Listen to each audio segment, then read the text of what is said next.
Right నిన్న ప్రపంచవ్యాప్తంగా దాదాపుగా 10,000 థియేటర్లలో కల్కి 2898 ఏడి రిలీజ్ అయిన సంగతి అందరం చూసాం. ఒక రకంగా ప్రభాస్ అభిమానులు అయితే పండుగ చేసుకున్నారు.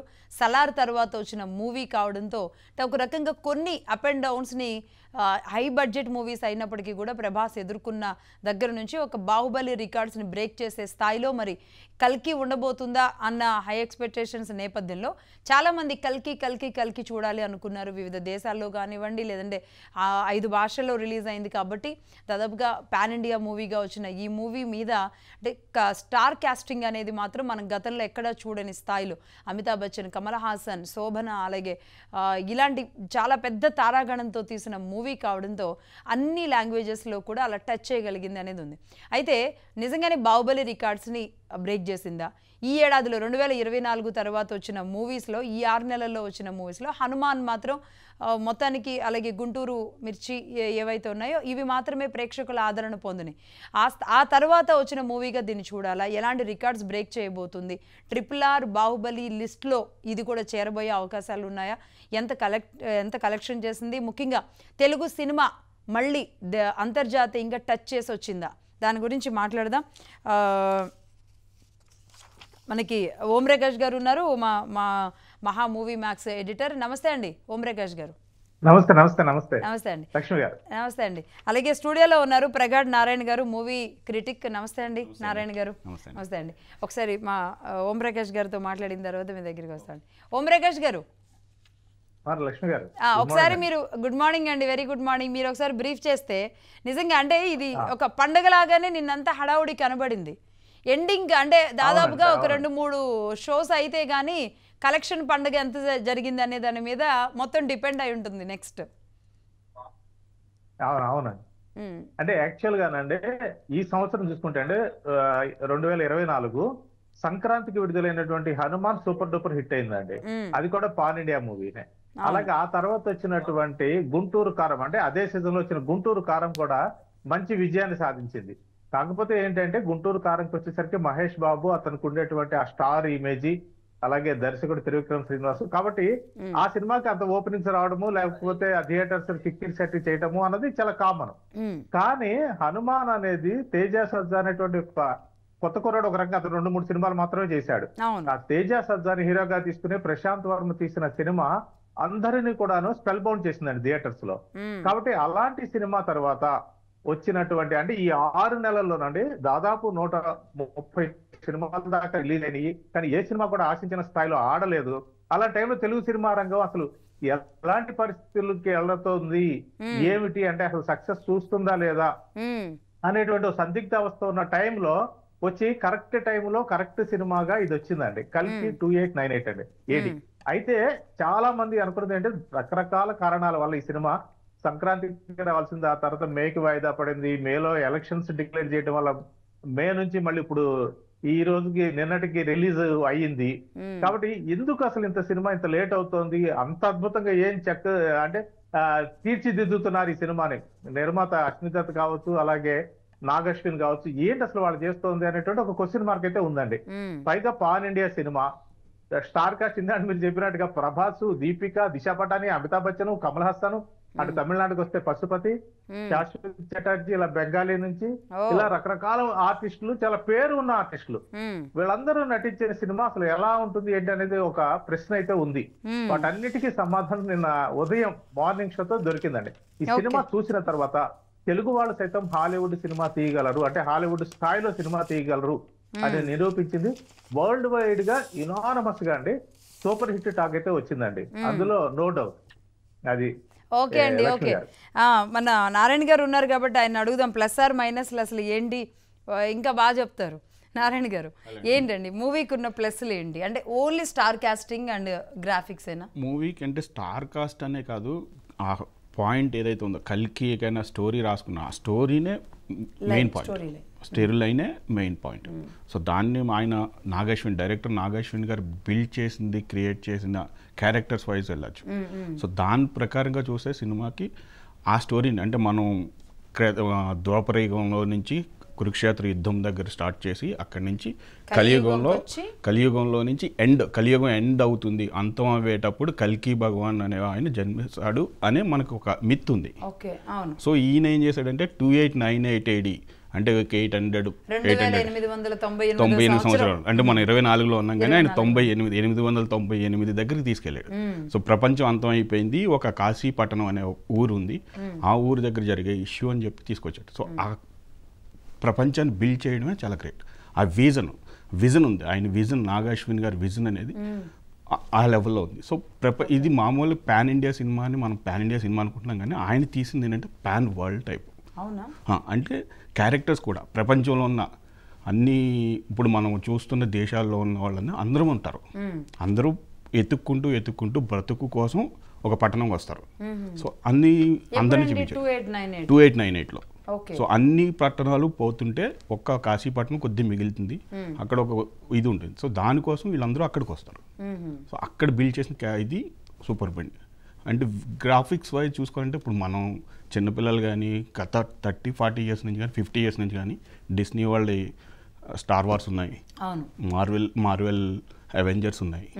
ఇవన్నీ అందరూ మనం ఏంటంటే గ్రాఫిక్స్ ఇవి హాలీవుడ్ ఫిల్మ్ అంటాం, కానీ హాలీవుడ్ ఫిల్మ్స్కి మనం ఎప్పుడు ఆ రేంజ్కి వెళ్ళలేదు. ఎప్పుడైతే మన రాజమౌళి గారు ఇది స్టార్ట్ చేశారో బాహుబలి నుంచి కొంచెం మనకి ఎక్స్పెండ్ అయింది మార్కెట్ ఎక్స్పెండ్ అవడం, బడ్జెట్లు పెరిగాయి. సో మన దగ్గర కూడా విజన్ ఉంది, మనం కూడా చేయగలం, కానీ మనకి అంత బడ్జెట్లో మనం ఎప్పుడు చిన్న సినిమాలు చేసుకుంటున్నాం, ఇది చేస్తున్నాం. సో ఈ విజన్ ఆలోచన పెరిగింది, పరిధి పెరిగింది. సో ఈయన్ని సపోర్ట్ చేసిన వైజయంతి యాక్చువల్లీ చెప్పాలంటే హెడ్సప్ చెప్పచ్చు. అశ్విని దత్ గారు ఇన్ని వందల అసలు ఈ టైంలో ఆయన చేసిన పెద్ద సాహసం. ఇద్దరు పేర్లు కూడా బాగా కలిసినట్టు ఉన్నాయి, గతంలో కూడా బాగా సక్సెస్ అయింది కదా. గత 2 సినిమాలు కూడా మహానటి కానివ్వండి, ఎవడే సుబ్రహ్మణ్యం ఫస్ట్ సినిమా ఎవడే సుబ్రహ్మణ్యం, అది కూడా వాళ్ళ ప్రొడక్షన్. ప్రియాంక స్వప్న దత్ గారు చేశారు, దాని తర్వాత మహానటి చేశారు. సో ఈ రెండిటితోటి ఆయనకి నమ్మకం కుదిరి ఉంటుంది. ఆయన 50వ సినిమా వైజయంతి. ఈ మూవీలో అంటే ప్లస్ ఒక 5+ పాయింట్స్ అనుకుంటే ఏముందండి?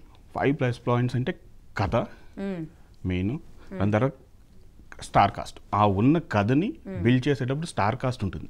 ఆ స్టార్ కాస్ట్ని కూడా చిన్న క్యారెక్టర్లు తీసుకుంటే పెద్దది. కమల్ హాసన్ గారు మెయిన్ చెప్పాలంటే 80+లో ఉన్న అమితాబ్ బచ్చన్ గారు. ఇప్పుడు ఈ సినిమాకి నా పాయింట్ ఆఫ్ వ్యూ ఏంటంటే సినిమా మొత్తానికి అశ్వత్థామ అనే క్యారెక్టర్ ఆయన హీరో. 80+లో ఉండి స్క్రీన్ పేస్ 3 hours ఉంది, 181 minutes ఉంది. 181 minutesలో మ్యాక్సిమం ఆయనే కనపడుతుంది, ఆయనే సేవియర్.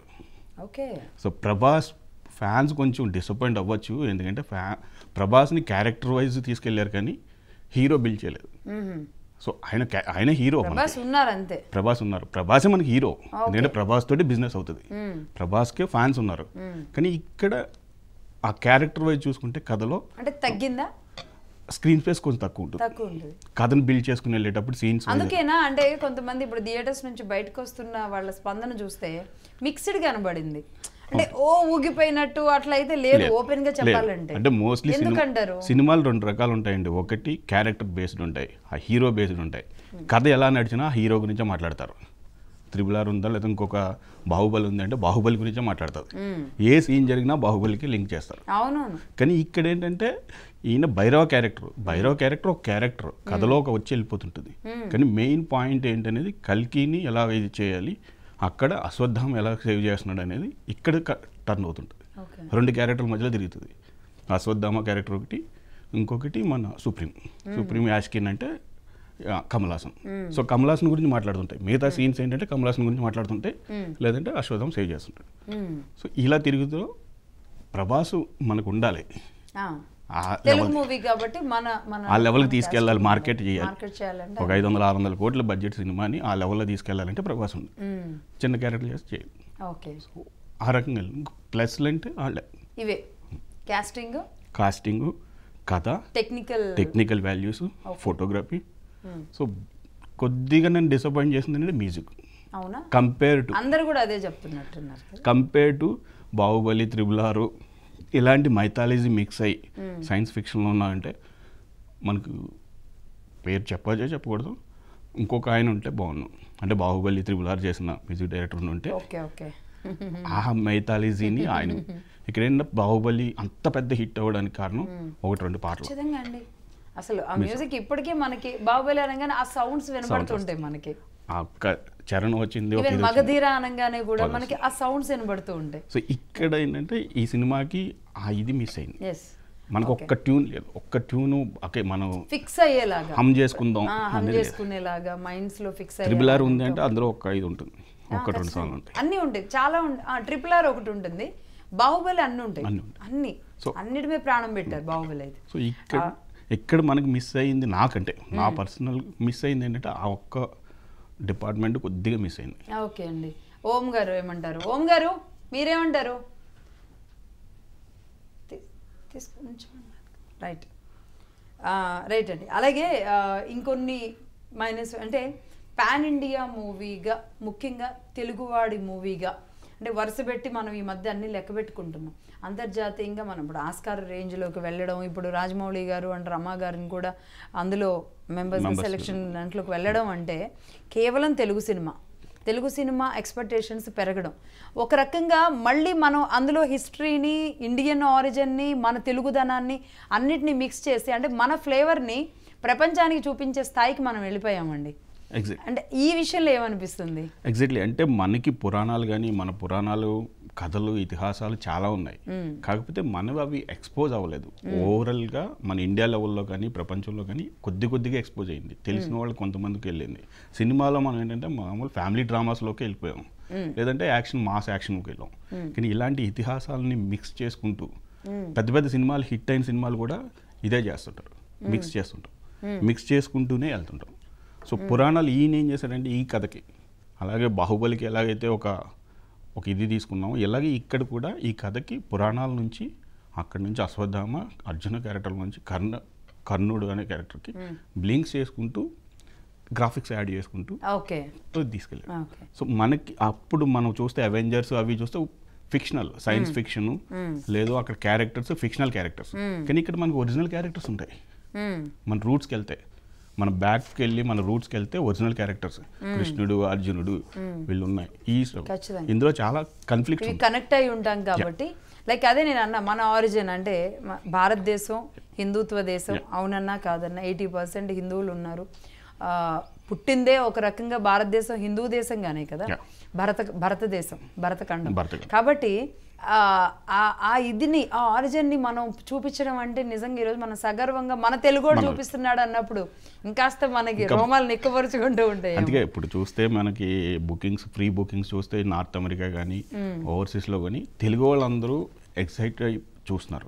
అలాగే బయట వాళ్ళు కూడా ట్రై చేస్తున్నారు కూడా ఏంటి అసలు ఇండియా కల్చర్ ఏంటి, అసలు ఏంటి ఇప్పుడు మహాభారతాన్ని మనం ఇన్వాల్వ్ చేయడం కానివ్వండి, ఇవన్నిటితో. సో అలా ఉండేదా అనే దాన్ని మనం టచ్ చేస్తున్నాం. నిజానికి తమిళ మూవీ, అసలు నిజానికి తెలుగు కంటే కూడా తమిళ వాళ్ళు ఇది ఎప్పుడో స్టార్ట్ చేశారు హిస్టరీని టచ్ చేయడం. గతంలో జరిగిన అన్నీ కూడా తమిళ మూవీ ఎక్కువగా వాళ్ళకి స్టిల్ ఇప్పుడు కనెక్ట్ అయి ఉంటారు. దానికి హై క్వాలిటీస్ అండ్ ఇవన్నీ అద్దె కనుక తీసుకువెళ్ళింది అంటే శంకర్ గారు కూడా చాలా ప్రయోగాలు చేశారు కదండి. ఇక్కడ శంకర్ గారు చేసింది ఏంటంటే సోషల్ డ్రామా చేశారు, సోషల్ సిచ్యువేషనల్ ఇక్కడ ఉన్న మనకి ఆ సోషల్ డ్రామాస్లో కాన్ఫ్లిక్ట్ని క్రియేట్ చేసి ఆయన ఒక లెవెల్లో స్టాండర్డ్ అంటే టెక్నికల్ స్టాండర్డ్స్ని హై లెవెల్లో వాడుకున్నాడు. ఆయన కూడా అప్పుడు ఆ బడ్జెట్లు ఉన్నాయి. ఇప్పుడు మనకి ఏంటంటే మోస్ట్లీ సినిమా బడ్జెట్, ఇప్పుడు హాలీవుడ్ ఇదే సినిమా కల్కి సినిమా హాలీవుడ్లో చేయాలంటే ఒక 2,000 కోట్లు 3,000 కోట్లు పెడతారు. ఇన్వెస్ట్ చేసేవాళ్ళు ఉంటారు, స్టూడియోస్ ఉంటాయి, they have trust on that the technical. So మన దగ్గరికి వచ్చేటప్పటికి మన దగ్గర విజన్ ఉంటుంది, కానీ ఇన్వెస్ట్ చేసేవాళ్ళు కొంచెం డౌట్. బట్ కానీ ఇప్పుడు అసలు వేల కోట్లు ఇప్పుడు అంటే బాహుబలి మనకు ఇది ఇచ్చింది, పాత ఇచ్చింది, ఆస్కార్ వరకు తీసుకెళ్ళింది. సో ఆస్కార్ వరకు తీసుకుంది ప్రపంచం మొత్తం. అంటే స్టూడియోస్ ఎవరైతే ఉన్నారో విజన్కి మన టెక్నిక్ ఉన్నాయి కాబట్టి విజన్ ఎక్కడ ఉందని వాళ్ళు కూడా చూస్తున్నారు. సో ప్రస్తుతం ఇప్పుడు కొలాబరేషన్స్ స్టేజ్లో ఉన్నాయి, డిస్కషన్ స్టేజ్లో ఉన్నాయి, కానీ మన ప్రొడక్షన్ హౌస్ స్ట్రాంగ్గా ఉంటాయి. మరో మార్వెల్ కానీ 21st సెంచరీ కానీ వాళ్ళ డిస్నీ కానీ ఎలా ఉన్నాయో అలాగే మనం కూడా అవ్వచ్చు. ఇక మైనస్ల విషయానికి వస్తే నారాయణ గారు, బ్రహ్మానందం గారి క్యారెక్టర్ ఎస్టాబ్లిష్మెంట్ కానీ మ్యూజిక్ మాత్రం టోటల్గా డిసప్పాయింట్ చేసేసింది. ఆర్ఆర్ కానివ్వండి, పర్టికులర్ సాంగ్స్ కానివ్వండి అనేది వింటున్నాం. బ్రహ్మానందం గారి క్యారెక్టర్ కూడా అలానే డిసప్పాయింట్ చేసింది అన్నట్టుగా ఒక టాక్ ఉంది. సో మోరల్గా అంటే కొంతమందికి ఇప్పుడు బ్రహ్మానందం గారు అవుట్లో ఉన్నారు, ఆయన కొద్దిగా పెద్ద. ఇక్కడికి వచ్చేటప్పటికి సినిమా కథ సీరియస్గా నడుస్తుంది. సీరియస్గా నడిచేటప్పుడు ఇక్కడ కొంచెం హాస్యం పండించాలి, కొద్ది సీన్స్లో ఉండాలి అనుకుంటే డైరెక్టర్ ఏం చేశారంటే హీరోతోటే ప్రభాస్ తోటే ట్రై చేశారు. ప్రభాస్ గారు ప్రతి క్యారెక్టర్లోని కనపడిన 2 నిమిషాల సీన్లో అయినా సరే 1 మినిట్ ఆయన కొంచెం హాస్యం పట్టించడానికి ట్రై చేశారు, సిచ్యువేషనల్ కామెడీ క్రియేట్ చేశారు. ఆ టైంలో ఆయనకి సపోర్టింగ్ కోసం అని చెప్పి బ్రహ్మాండం క్యారెక్టర్ పెట్టారు, కానీ అది అంత పండలేదు, అంటే మన వాళ్ళు కనెక్ట్ అవ్వలేదు కొంతమంది. సో బ్రహ్మానందం తోటి ఈ సిచ్యువేషన్. సో ఇది 800 years తర్వాత ఉండే దాంట్లో నుంచి ఇక్కడ తీసుకుంటే అలాగే ఇంకొక క్యారెక్టర్ ఓం ప్రకాష్ గారు కూడా ఉన్నారు. ఓం ప్రకాష్ గారు, ఓం ప్రకాష్ గారు అంటే ప్లస్లు మైనస్ల గురించి మాట్లాడాల్సి వస్తే మన నారాయణ గారు చెప్తున్నారు పాన్ ఇండియా మూవీగా టెక్నికల్ వాల్యూస్ని ఈరోజు మనం వాడిన ఈ గ్రాఫిక్స్ అయితే మాత్రం మీరు కూడా ఇంతకుముందు అన్నారు అంతర్జాతీయంగా టచ్ చేసే స్థాయిలో మనం తీసాము అని. ఇక నెగిటివ్స్ విషయానికి వస్తే అంటే ఎక్కడ డిసప్పాయింట్ చేసింది పూర్తి స్థాయిలో అయితే ఈరోజు ప్రభాస్ గారి అభిమానులు కానీ తెలుగు ప్రేక్షకుడు కానీ పూర్తిగా 100% సాటిస్ఫై అవడం అంత ఈజీ కాదు, కనీసం 90% అన్న అయి ఉంటారా అంటే ఏదో వెళుతుంది, ఏంటి ఆ వెళుతు? అవునండి, అంటే యాక్చువల్ గా అండి ఇందాక మన నారాయణ చెప్పినట్టుగా అండి ప్రభాస్ క్యారెక్టర్ అండి ఒక హీరోయిక్ క్యారెక్టర్ గా అలా తీసుకోలేదు నాగ్ అశ్విన్. మనం గమనిస్తానండి నాగ్ అశ్విన్ ఫస్ట్ సినిమా అండి ఎవడే సుబ్రహ్మణ్యం, అందులో కూడా నాని నెగిటివ్ క్యారెక్టర్ ఉంటుంది ఫస్ట్ అంతా. అంటే స్వార్థం కోసము తన స్వార్థం కోసం వ్యక్తిగత స్వార్థం కోసం ఉండే ఒక వ్యక్తి చివరిలో ఎలా ఒక మానవత్వాన్ని అతనిలో ప్రతిబింబించేట్టుగా చేశాడు అనేటువంటిది అందులో చూపించారండి. సేమ్ నాకు అనిపించింది ఏంటంటే ఇందులో కూడా ప్రభాస్ క్యారెక్టర్ అలాగే, అంటే కొంతకాలం గడిచేసరికి అంటే ఇది 800 సంవత్సరాల తర్వాత జరిగే కథ ఇప్పుడు మనకంటే కూడా, కాబట్టి అప్పటికి వచ్చేసరికి మనిషిలో స్వార్థం అనేది బాగా పెరిగిపోతుంది, వ్యక్తిగత స్వార్థమే అతన్ని డామినేట్ చేస్తూ ఉంటుంది అన్నది. అలాగే ఇందులో విలన్ క్యారెక్టర్ యాస్ కింద తీసుకున్నా కూడా అండి అందులో కమల్ హాసన్ క్యారెక్టర్ అతను ప్రపంచంలో ఉన్నటువంటి సంపదని అంతా కూడాను తీసుకుని అంటే గ్రాప్ చేసి ఒక కొత్త ప్రపంచాన్ని సృష్టిస్తాడు, కాంప్లెక్స్ అనే దాన్ని. కాబట్టి అలాంటి ఒక కొత్త ప్రపంచంలో వాళ్ళందరూ ఉంటున్న సందర్భంలో అంటే సంపన్నులందరూ అక్కడికి వెళ్ళి ఉంటున్న టైంలో నేను కూడా అక్కడికి వెళ్ళాలి, నేను అక్కడ ఉండాలి అనేటువంటి ఒక వ్యక్తిగత స్వార్థం తప్పితే అతనికి ఇంకేమీ లేదు అన్న ఒక క్యారెక్టర్ సృష్టించండి. అంటే తెలుగులో సహజంగా మన వాళ్ళు అనుకునేది ఏంటంటే ఎప్పుడైనా కానీ ఒక హీరో అనగానే అందరికి సహాయం చేసేవాడు సహకరించేవాడు ఇలా ఉండాలనుకుంటారు, కానీ దానికి పూర్తి భిన్నంగా తన వ్యక్తిగత స్వార్థం కోసం అన్నట్టుగా ప్రభాసం చూపించేసరికి ఫ్యాన్స్ కాస్త డిసప్పాయింట్ అయ్యారు. అందులో 100% నిజం ఉందండి. అందుకనే మనకి ఏమిటంటే అమితాబ్ బచ్చన్ కూడా ఒక మాట చెప్పారండి ఈ సినిమా ప్రమోషన్స్ లో, ప్రభాస్ ఫ్యాన్స్ సినిమా చూసిన నన్ను తిట్టుకోకండి, నన్ను ట్రోల్ చేయకండి అని. ఎందుకంటే ఇందరు నారాయణ కూడా అన్నారు అంటే నిజానికి ఇది అశ్వత్థామ కదండి. అలాగే ఇప్పుడు సినిమా రిలీజ్ అయిపోయింది కాబట్టి రివీల్ చేయడంలో తప్పు లేదు.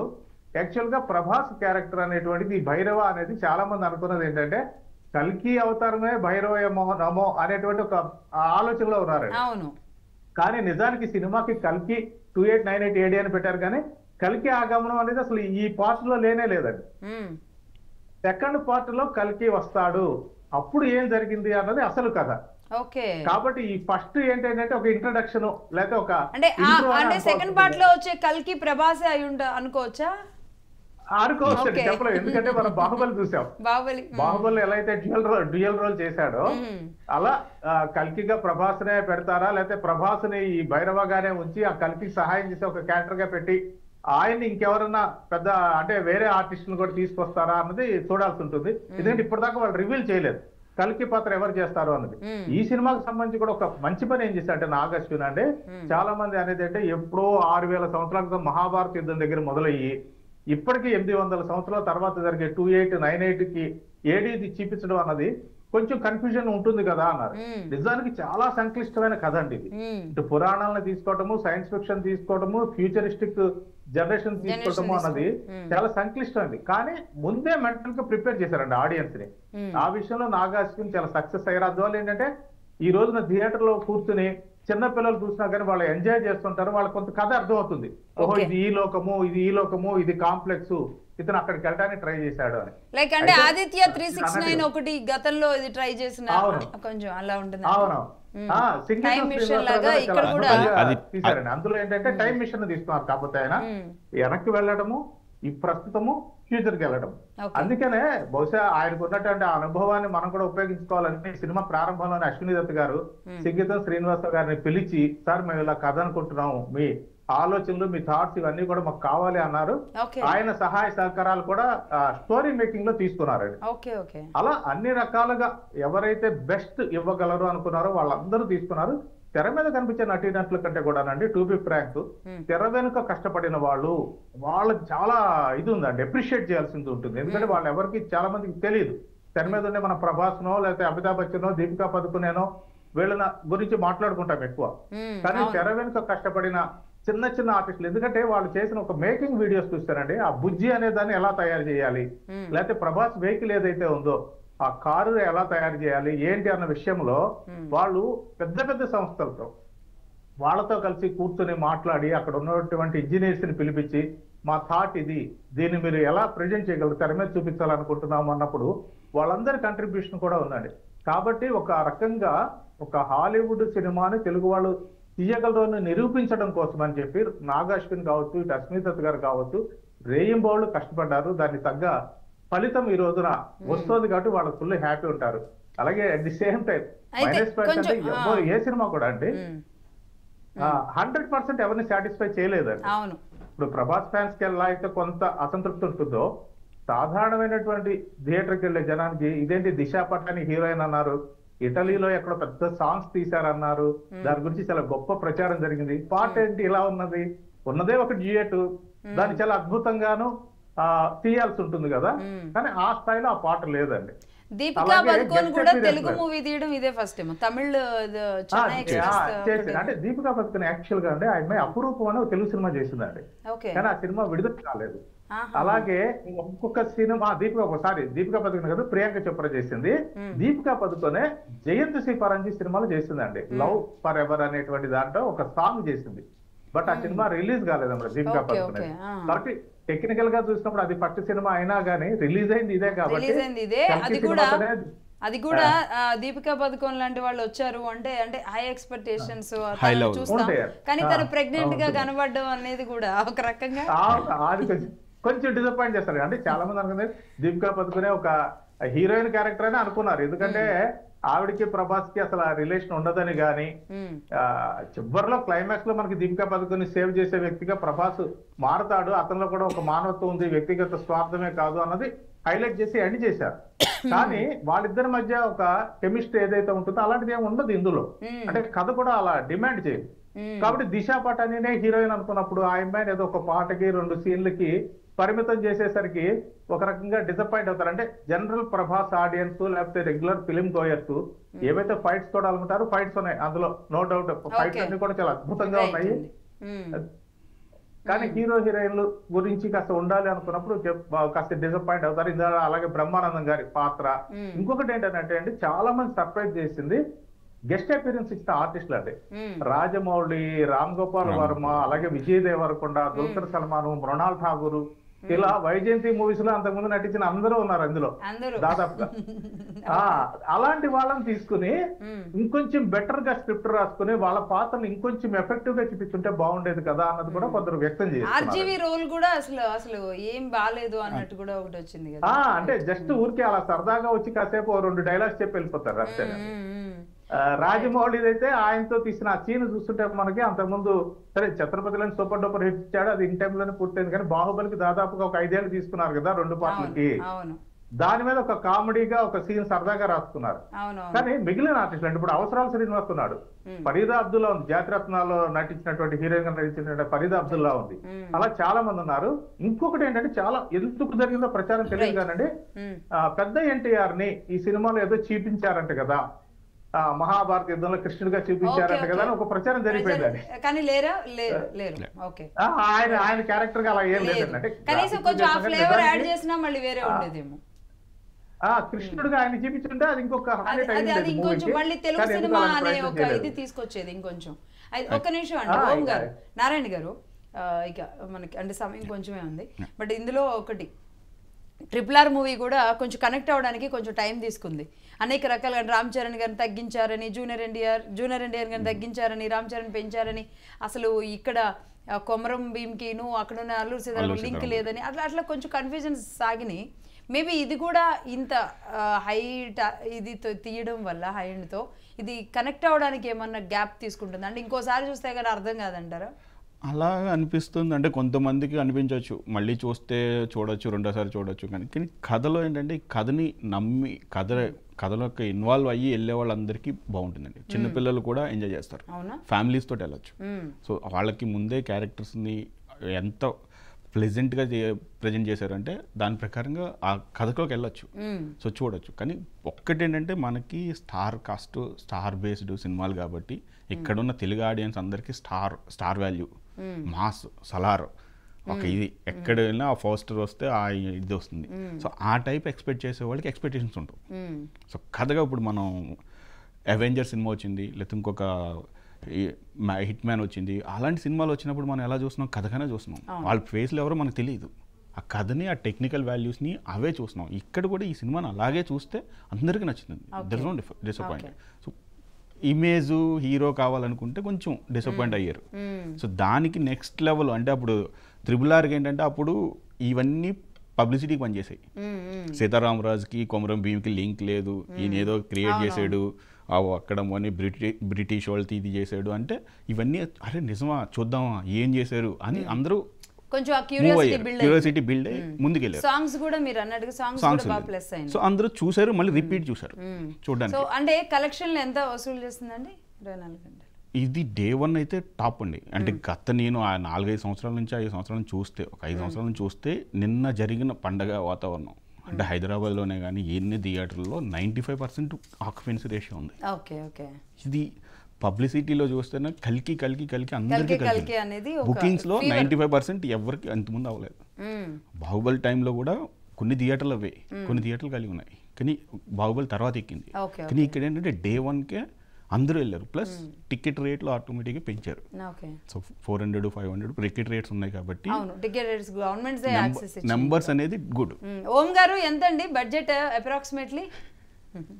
అంటే యాక్చువల్ గా వాళ్ళు చెప్పడం ఏంటంటే 600 crores అయ్యింది, 800 crores బిజినెస్ జరిగిందని చెప్తున్నారండి.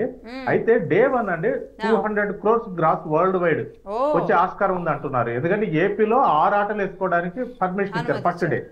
అలాగే ఇప్పుడు తెలంగాణ, ఏపీలో ఈ రోజు నుంచే రోజుకి 5 ఆటలు పట్టి ప్రతి థియేటర్ లో. అంటే జనం వచ్చిన దాన్ని బట్టి, సరే జనం కొన్ని చిన్న థియేటర్ లో రాలేదనుకోండి పూర్తి స్థాయిలో, వాళ్ళు 4 shows వేసుకోవచ్చు రెగ్యులర్ గా. కానీ అలాగేనండి వరల్డ్ లో కూడా ప్రీమియర్ షోస్ తో దాదాపు 32 crores గ్రాస్ వచ్చిందని చెప్తున్నారండి, కేవలం ప్రీమియర్ షోస్ తో అమెరికాలో. కాబట్టి ఇవన్నీ చూసుకున్నప్పుడు ఒక మంచి నెంబర్ వస్తుందండి. కానీ ఇక్కడ ఇది బాహుబలిని కొట్టేస్తుంది. ఇది బాహుబలిని కొట్టేస్తుందా అంటే అది కష్టం. ఎందుకంటే బాహుబలి 2 అన్నది వరల్డ్ వైడ్ అండి 1500 కోట్ల రూపాయలని గ్రాస్ వసూలు చేస్తుందండి. కాబట్టి దాన్ని రీచ్ అవడం అన్నది కష్టం. అంటే భవిష్యత్తులో జరిగే ఆస్కారం ఉండొచ్చు, కానీ ఇప్పుడు మనం చూస్తున్నాం కదా మహేష్ బాబు రాజమౌళి సినిమా వస్తుందని అంటున్నారు. అలాంటి సినిమా ఏదైనా గానీ ఒక వండర్ సృష్టించవచ్చు, బాహుబలి గతం బ్రేక్ చేసి. కానీ కల్కి మాత్రం ఖచ్చితంగా ఒక మంచి ఫిగర్ కి అయితే వెళ్తుందండి.